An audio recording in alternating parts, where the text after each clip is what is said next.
How's it going, everyone? Welcome to some more ARK news, and today the finalists are in the final top 10, and you have until Friday to vote, and they are quite interesting submissions. First of all, we have the jumping spider, Maeva Eureka, carnivore, aggressive, and these guys, they were entered in Scorched Earth, and they seem kind of cool.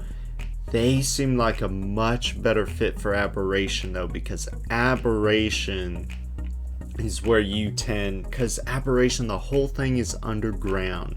So seeing creepy crawlies underground, I mean, the whole thing's essentially a cave. The only time you're not underground is when you go up to the surface, to the obelisk, which you do not have to do unless you want some really good loot, or if you want to transfer off the map in single player, which of course you can also do at the Rockwell terminal. But these guys, they look pretty dang cool, and the proposed uses for them are interesting as well.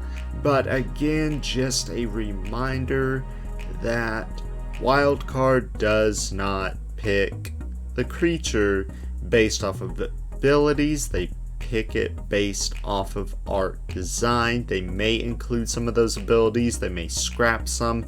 They may keep them all. They may scrap them all and completely replace it with something else. Who knows? But yeah, the little jumping spider definitely seems to be a better fit for Aberration as opposed to Scorched Earth. So now the Teraterpeton, it is just a lizard. It says it's capable of killing creatures much larger than their own size with coordinated attacks, though it may only take one to finish off a human. Being impaled by their tongues would no doubt prove lethal. That's kinda cool. Yeah, that's kinda cool. So these guys, they're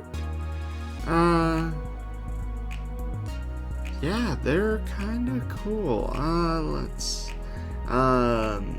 Plant species Z fruits in order to pacify them and allow them to approach to tame without fear of being impaled.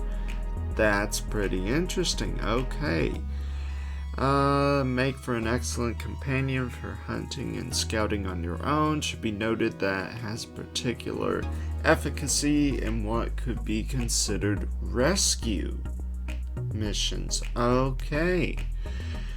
The ability to scurry up and down walls. Okay, so that's going to be kind of like a Megalania without causing noise. Okay, so you can't hear them. That's pretty cool. And snatch up creatures and people from a distance, allow it to excel. Alright, so that's pretty cool. So, we have sort of a new Megalania. That's pretty cool. Palaeoctopus. When I first saw this one, this was like so goofy, yet at the same time so interesting.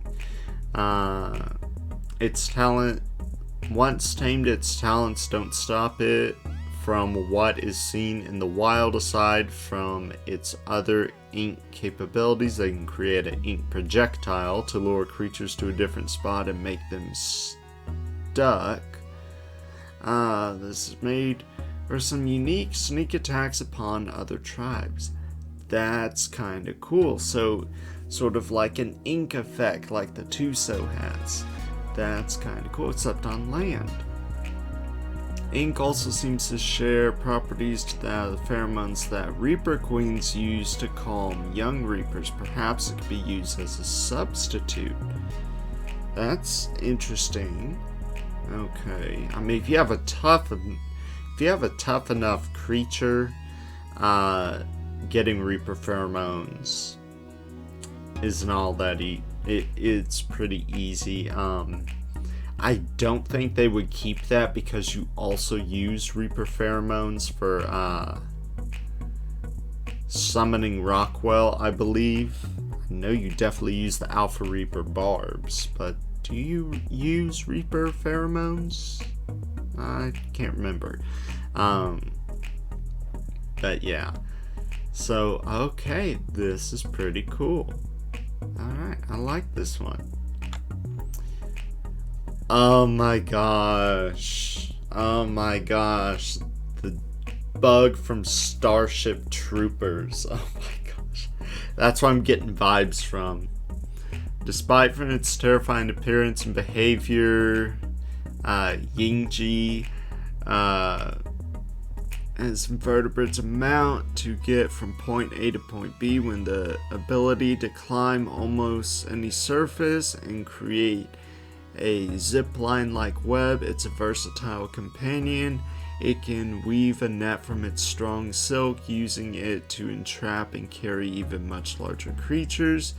Use its impressive jump and clinging abilities to navigate the tough terrain, or utilize its unique hypnotic ability, get you out of a jam. It's not for the faint of heart. This thing, oh my gosh, so we just got an overpowered Rhinognatha.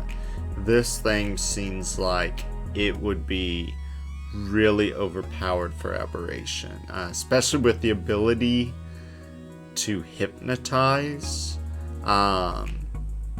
That's kind of, I highly doubt that Wildcard would say, yeah, let's go for this. They would have to make this thing super tough to tame. I mean, if they go with that, they would have to make this one of the most difficult creatures to tame, if not the most difficult creature to tame in the entire game. That it would need to be somewhere on like Titanosaur taming difficulty if they make it this overpowered. So yeah, I like the art design though, but I highly doubt it would keep those abilities. I'm pretty sure it would definitely be nerfed. But I like the concept art. I really like the concept art. That's really cool. But dang. Man, we already got the Rhinognatha, which looks like something out of Starship Troopers, and now this thing, if we get this thing, it's like, dang, Wildcard, y'all must really like Starship Troopers. Have y'all been binge watching that movie lately? Oh man. That was a good movie. Absolutely disgusting and gory beyond all belief, but still a good movie. Thinking blood, guts, and gore galore doesn't bother me. I'm used to it. I used to work at a haunted house, so I can stare at blood, guts, and gore galore all day without any problem. So, I know. I have become incredibly desensitized. How dare I? Okay. The Motobite. Okay, this is interesting. Motobites can be tamed with the clever use of pearls. Okay, well, it looks like a trilobite. Obviously, it's a larger species of trilobite. Okay. Survivors will find the creature has more uses than meets the eye. Their affinity for pearls makes them excellent gatherers of the resource, which are easy to reach since the creature can scale any surface underwater, whether on walls or along cave ceilings. Okay. On land, the Motobite can pair its speed with the survivor's creative use of charge lights, making it a mobile threat to the monsters who fear the light. Okay, so the nameless. The Motobite can even use itself to shoot pearls as projectiles, spitballing enemies faster than a kid who can't sit still. That's hilarious. Do people even shoot spitball? Do kids even shoot spitballs anymore? I used to be a substitute teacher, and there's no such thing as spitballing at all the classes that I did. Or at least those classes. Who knows? Maybe other classes did them, and I just lucked out. Yeah. For all the classes I did, the whole thing was, get off your phone, get off TikTok, do your assignment. Ornimegalonyx. Okay. The flightless owl. This is... Why am I getting Pokemon vibes from this thing? Why? What? It sort of reminds me of a Hoot Hoot, almost. Almost. Or what's the evolution of a Hoot Hoot? I can't remember what it is. I can't remember all the Pokemon. I would have to Google it, but a domesticated Ornimegalonyx is probably among the best scouts that this sunken ecosystem has to offer. Its huge eyes are great for spotting danger, and although its agility may be difficult to handle, once mastered, survivors will be able to use the terrain in creative ways in order to push onwards. Granted, its mobility still pales in comparison to the much larger feathered apex predator of its ecosystem, which is, I assume, is the rock drake that they're talking about. But nonetheless, I'll take the owl over nothing. Okay, so they're saying... Okay, so that's good that they're saying this thing is not a rock drake. Do not replace a rock drake with this. You still need to get a rock drake, but this is a good thing to use instead. So perhaps maybe it's something that you could use to help get rock drake eggs. Perhaps, maybe, possibly.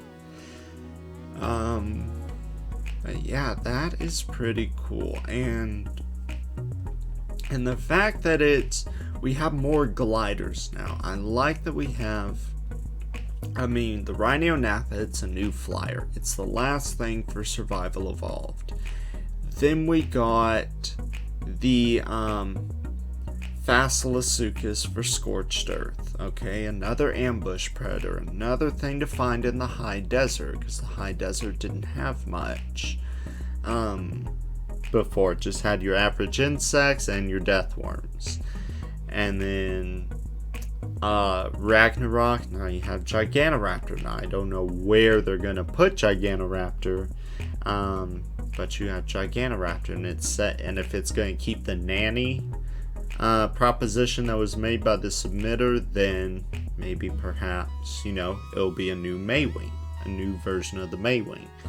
But yeah, so perhaps this could be a nerfed rock drake that people start using. They'll be like, we're not high enough level for a rock drake yet, let's get ourselves one of these, practice flying it, and then once we've learned how to fly it, maybe we'll be able to fly a rock drake without having to practice flying a rock drake. We'll know it from the get-go. Okay, the Shunosaurus. Now this one did not have a dossier, unfortunately. This is the only one that did not have a dossier, but it's a clubtail sauropod. This is the artwork that was entered, and it's a neat idea, but I don't think it's appropriate for Aberration. There are a few reasons why. Number one,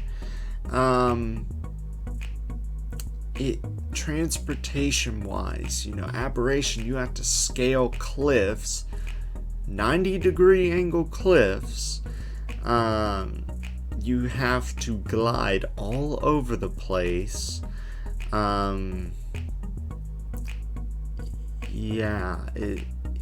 I don't see this being able to be that useful for that.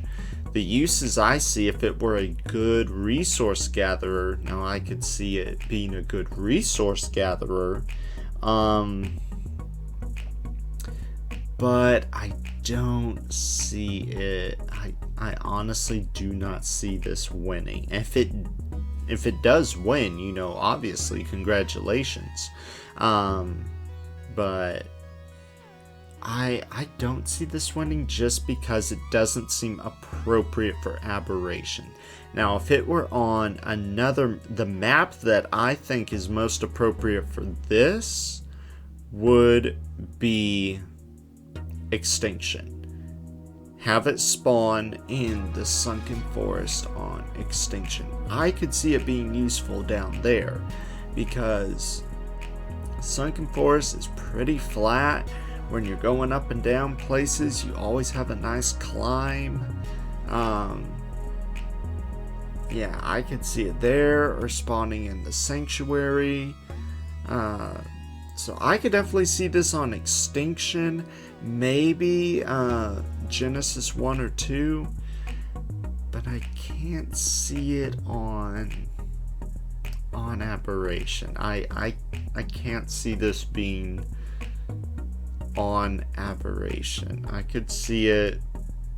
I honestly think it would be a better fit for Extinction, just because it would fit in better. Like, now I know people are going to be like, well, there's an aberrant Diplodocus there. Yes, there is Diplodocus there, but Diplodocus, in my personal opinion, doesn't really fit Aberration either.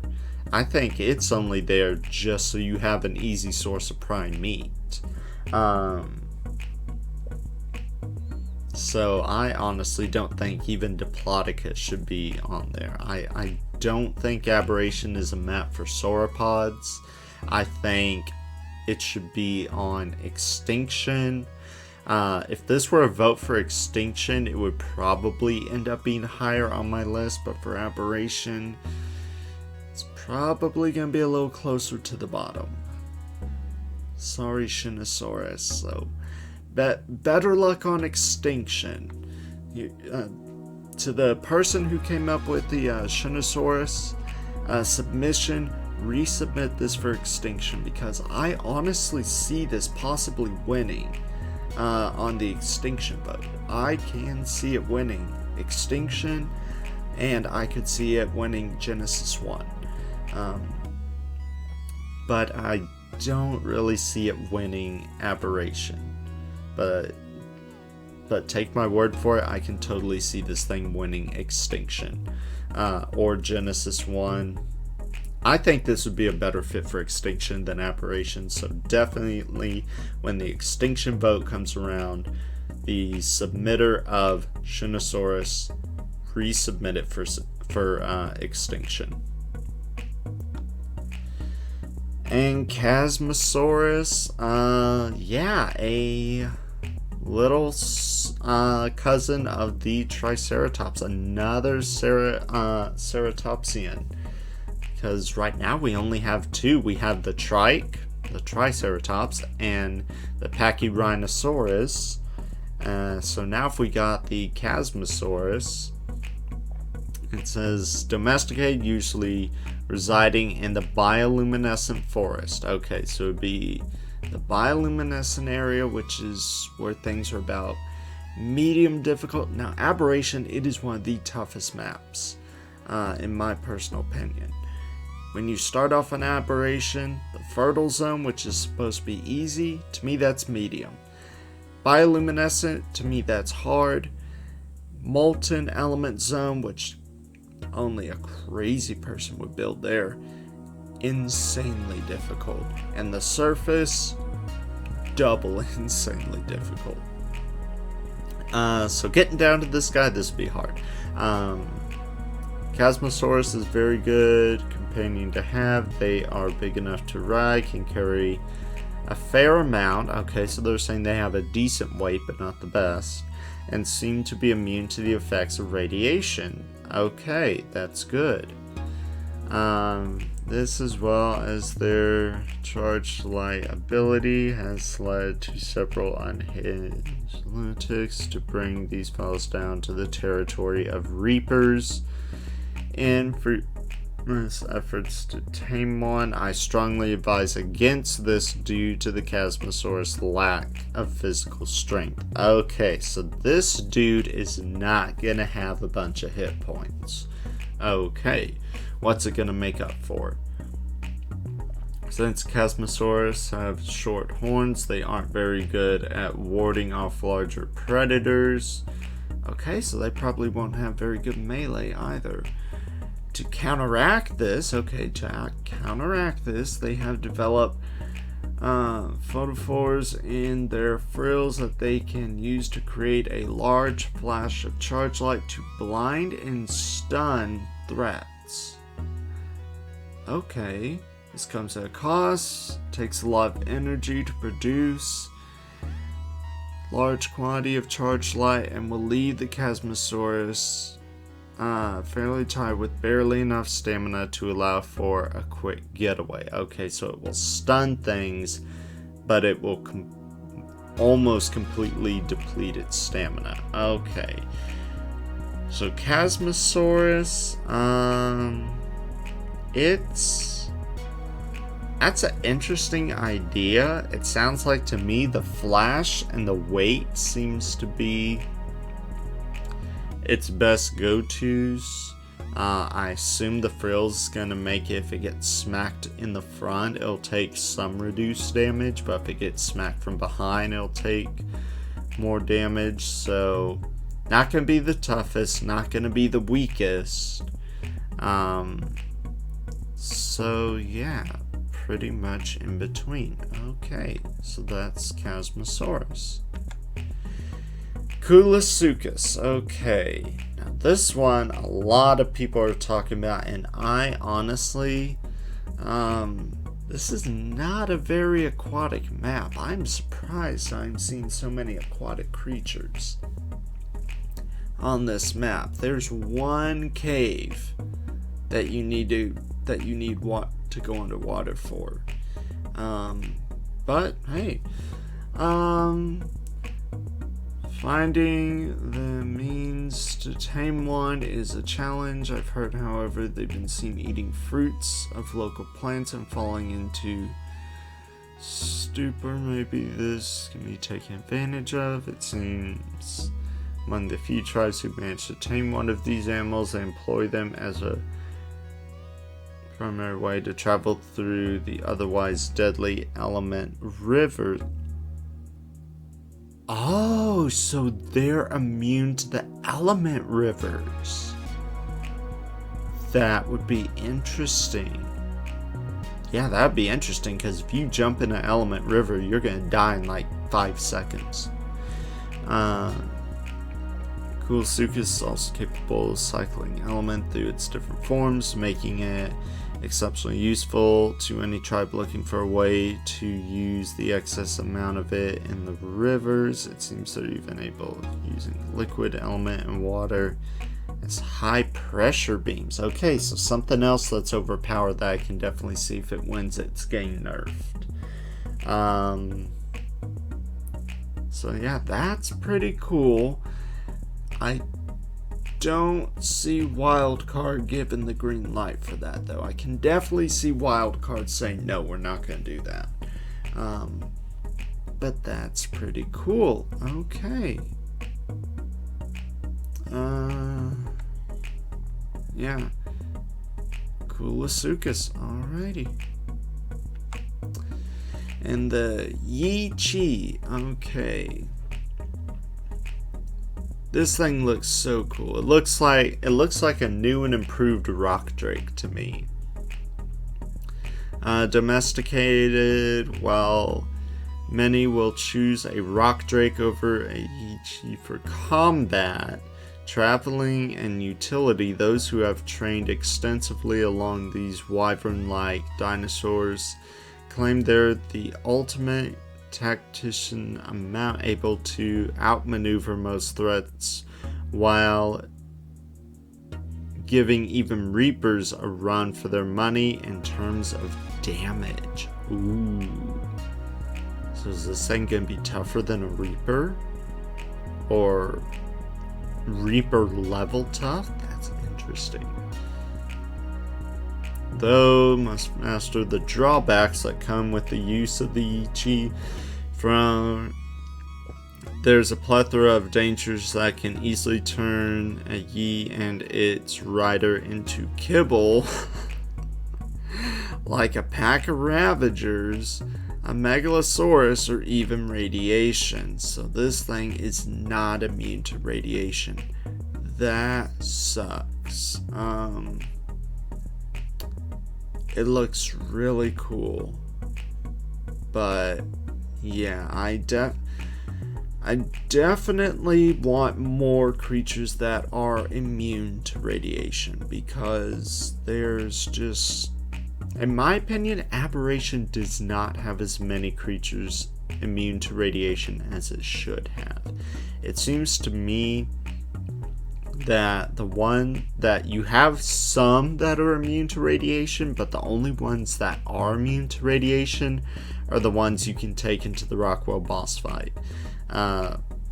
And it's really odd because, in my opinion, Ravagers should be immune to radiation, and they're not, which is super weird. Yeah, so I think that's all 10. It should be all 10. Here's a screenshot of what the voting looks like. So how this works, it works like all the others. You sort them in order from the one you prefer most to one you prefer least. Again, this is a screenshot, so I can't move any of these. I'll have a link to the voting page in the description of this video. So yeah, you have, if you don't like, let's say Jumping Spider's up here, you don't like it, you click it and you drag it, you know, to the bottom. If you absolutely don't want to see that one, or if you want to see something like the Yi-Chi, you drag it to the top. If you want to see that one, however, if Yi-Chi's eliminated, then your number 2 takes place. So Teraterpeton will become your new number 1, and then the yingi will take the new number 2, and so on and so forth. For those of y'all who are veteran players of the game and have voted before, y'all know how this works. I'm just explaining it for the people who are new. But yeah, that's gonna do it for this video. So I hope you enjoyed the video. I hope it helps you out with deciding what you are and what y'all are gonna vote for. Personally, I recommend pick your top 3 favorites and your 3 least favorites. That really helps, because if you just put number 1 up there, a lot of the times people are just like, oh, I'm gonna put my number 1 up there, and that's it. They don't care what the rest of it does. And yeah, a lot of creatures, some people will be like, well, yeah, some people will do that, and then a creature that they absolutely did not want to have will win. They'll be like, I didn't want that creature. Well, maybe you should have rearranged the whole list. Oh man, I mean, I'm just saying, guys, y'all need to pay attention to this list. But yeah, I hope you enjoyed the video. If you did, smash that like button, subscribe, and I'll see you guys next time.